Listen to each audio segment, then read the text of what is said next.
Hello, welcome back. Thank you for watching. Today we'll be in Colossians chapter 3. We'll begin our lesson in verse 18 and we'll go through chapter 4, verse 1. Colossians 3:18 through 4:1. I want to start this lesson by reminding us of what Paul wrote in Colossians 3:11, where there is neither Greek nor Jew, circumcision nor uncircumcision, barbarian, Scythian, bond nor free, but Christ is all and in all. So that thought that we are all one in Christ is something that needs to be refreshed in our mind as we go through these next verses in Colossians chapter 3. So in Colossians chapter 3, starting in verse 18, it says, "Wives, submit yourselves unto your own husbands, as it is fit in the Lord. Husbands, love your wives, and be not bitter against them. Children, obey your parents in all things, for this is well-pleasing unto the Lord. Fathers, provoke not your children to anger, lest they become discouraged. Servants, obey in all things your masters, according to the flesh, not with eye service as men pleasers, but in singleness of heart, fearing God. And whatsoever ye do it heartily as to the Lord, and not unto men, knowing that of the Lord ye shall receive the reward of the inheritance, for ye serve the Lord Christ. But he that doeth wrong shall receive for the wrong which he hath done, and there is no respect of persons. Masters, give unto your servants that which is just and equal, knowing that ye also have a master in heaven." So we see here in these verses the way to handle relationships in our life. We have the family with the husband, the wife, and the children, and then we have our relationship between being a worker and having a boss, or being a boss and then having people work for you. And so we'll go through these verse by verse here, but with the thought from verse 11 that we are all one in Christ if we are all saved. Okay? So with that in mind, let's look at verse 18. "Wives, submit yourselves unto your own husbands, as it is fit in the Lord." So the wife is to submit to the husband is to have the leadership role in the home, and the wife is to submit to that. Not that she is any less equal, but that's the way that God had set it up, was for the wife to be submissive to God, or to her husband, as it is fit to the Lord. So if the husband is being brash, if he's being abusive, if he's being bossy, then that perhaps would not fit as to the Lord. And so if you have a godly husband, you should be thankful that you have a godly husband. If you don't, then you need to pray for your husband and do what you can to influence him to be godly. There's a lot that could be unpacked in this verse, but in a Christian home, the wife is to submit to the husband as it is proper in the Lord. And so we see here in verse 19, "Husbands, love your wives." So it's a command here for the husband to love his wife and to not be bitter against him. There are some times that perhaps a husband would feel bitterness toward his wife for some of the things that she might do. Maybe she's not being submissive the way verse 18 tells her to be. But we should not, as husbands, be bitter toward our wives, but we should love our wives. We should do what is fit and proper in the Lord. And if we have a godly home, then the wife will submit to the husband, and the husband will love his wife and cherish his wife and not be bitter against her. This is the way that a godly Christian home should be. If you don't have that, then perhaps prayer, perhaps some counseling, perhaps coming together in a heart-to-heart conversation might fix that. I don't know how families are individually. I know how my family is, and I would hope that if there was a problem, we would be able to talk about it. But we see here in verse 20, "Children are to obey their parents in all things." So the husband being the head of the wife submitting to the husband, but that is a picture of the church submitting to Christ, and Christ loving the church. And then we see here that the children are to obey their parents. So in a godly home, the parent should have the goal of raising godly children. And as such, they should then command, perhaps that's too strong of a word, but they should lead their children to obey and to do right and to do things well-pleasing to the Lord, ultimately, which would then please their parents. And it says there that as children obey their parents, it is well-pleasing unto the Lord. But again, The parents shouldn't be controlling, or they shouldn't be demanding. And it says there in verse 21, speaking of the fathers especially, fathers, provoke not your children to anger, lest they be discouraged. So the command in verse 20 is for the children to obey their parents. But as such, I shouldn't command a 5-year-old to go out and change the oil in my truck. That would be something that would be taken completely wrong according to these verses.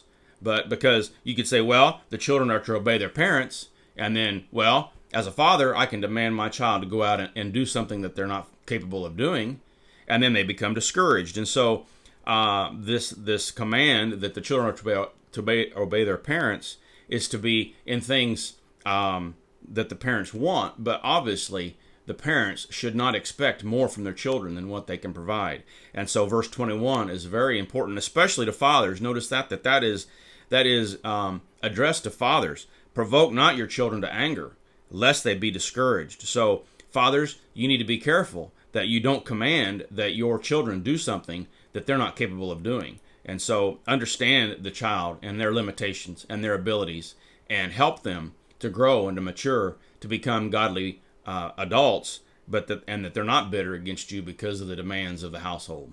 So, and verse 21 is addressed specifically to fathers, that they not be that way. In verse 22, we see here the way that servants or employees should be on the job. It says there in verse 22, servants, obey in all things your masters, according to the flesh, not with eye service as men pleasers, but in singleness of heart, fearing God. So I would say that a great majority of the people that will watch this video especially have a job where they work for someone. And as such, then we should do what the employers ask. That might not be always the easiest thing. We may not like it. We may not want to do some of the things they ask us to do. But the deal was, when you got hired, that you would do a certain job, and that you would follow direction, and you would follow orders, you would obey rules. And so it should be your goal, your a mindset when you go to work, that you're going to do what your employer needs you to do. And it says there, not with eye service as men pleasers. So not doing the right things right in front of the boss, and then turning around and breaking all the rules and doing what little you can or whatnot when the bosses aren't watching. But that you are doing your best when you're at work, because you are ultimately working for the Lord, and your testimony is much more important than following a set of rules just because it was demanded of you. We should want to follow the rules. We should want to do things the right way at work, because we are ultimately working for God, with our employer being a representative of God in our life. Now, I'm not in no way comparing God to your employer, and I'm not in no way comparing your employer to God. But we are working for our employer, and as such, we should follow the commands and the directions that our employer sets forth for us. Verse 23. And whatsoever you do it heartily, as to the Lord and not to men. So when you go about your work, when you go about doing the things that you do daily, you should be doing it for God and not for man. We shouldn't be striving so much to be so much pleasing to men that we disobey or dishonor God. Our ultimate goal as Christians should be to work for the Lord, to do it heartily, doing it with all of our might for God, because ultimately that's who we serve. My dad used to always say, I guess he still does, any job worth doing is worth doing well.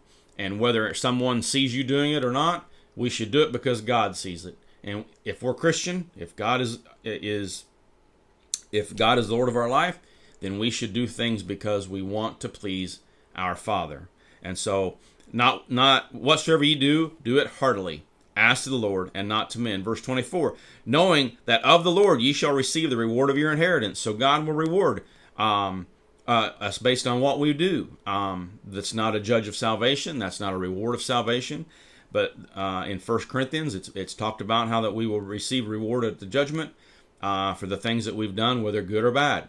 And so we know that we will receive some type of inheritance, and so we should do what we can so that we can inherit the good from God. And it says there, verse 24 also, for ye serve the Lord Christ. We ought to remember and be reminded always that ultimately we serve Christ.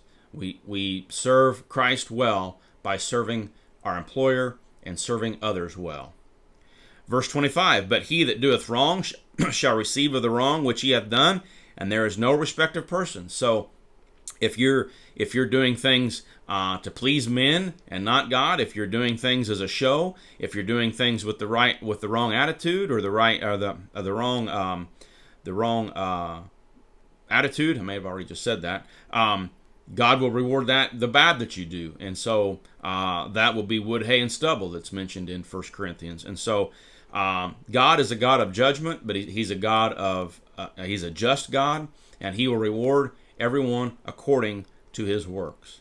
Verse 1 of chapter 4, the chapter break here in Colossians was unfortunate because verse 1 of chapter 4 belongs in chapter 3, in my opinion. This is a directive to employers or to bosses. Masters, give unto your servants that which is just and equal, knowing that ye also have a master in heaven. So if you are a boss or if you are an employer, then you should treat all of your employees fair and just, and don't give some a pass on some things and hold others accountable to something that you wouldn't hold somebody else accountable for. That happens a lot, I'm afraid, in business, that some get by with stuff that perhaps others wouldn't. But if you're an employer or you're a boss, you should treat all of your employees equally and hold them all accountable for the things that they do, whether good or bad. Reward those that do well, and maybe not necessarily reprimand in all cases, but correct in all cases that which is not done well. And so there's a lot more that probably could be said on that. I struggle at times with holding some people accountable, whether it's at work or in my own life. But the directive here in chapter 4, verse 1, is that we are to treat all of our employees justly and equally. And so I think if servants or masters would do that, perhaps it would be easier for servants to obey.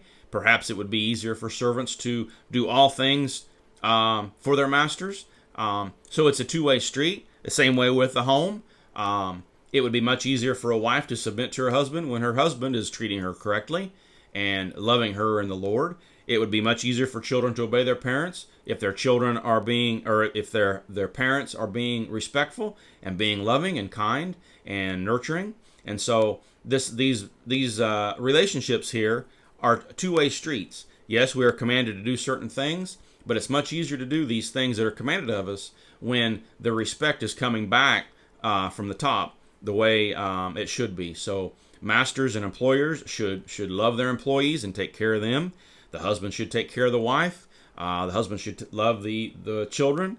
And in such, then the two-way street works to where everyone is doing what is commanded of them out of a love for God and a love of the people around them.